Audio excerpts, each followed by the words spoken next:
Lori Wallach here from Rethink Trade. What a confusing few days of President Trump announcements, suspensions, threats, impositions of tariffs. It all went down like this. On Monday, March 3rd, the president announced that there would be 25% tariffs on all goods made in Mexico and Canada sold here. 25% on all those Mexican-Canadian imports, except 10% on Canadian crude oil. Plus, there'd be an additional 10% tariff on all goods coming from China, in addition to a 10% tariff from February. And he said there would be no exceptions. And there weren't.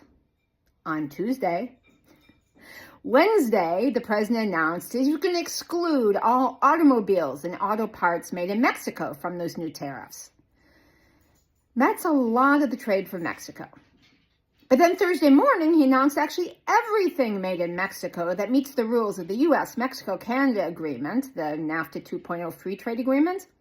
All that trade, all those imports would be excluded from the new tariffs, which means pretty much everything except a small portion of cars made there that don't meet the rules. And then Thursday afternoon, the president announced that all the goods made in Canada that meet the USMCA rules also wouldn't be subject to the tariffs. Now, here's the thing about tariffs. They can send useful signals.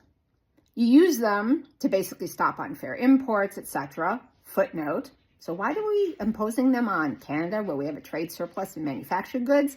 But putting that aside, tariffs send a signal to investors that it might be smart to make factories in the U.S. and make stuff here to sell here, because maybe there's not going to be so many imports crowding out the domestic stuff.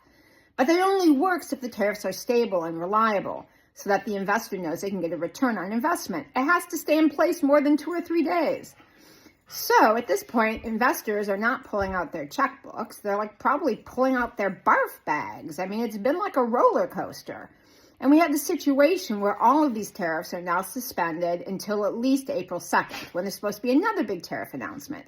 But the way things have been going, investors aren't going to know if those tariffs on April 2nd are going to be taken away suddenly, or if these Mexico and Canada tariffs are going to go back in place. And then with that kind of craziness, there's not going to be more investment. These tariffs are not going to deliver the benefits. So, ladies and gentlemen, just 4 days of March, we basically have a situation of Schrodinger tariffs.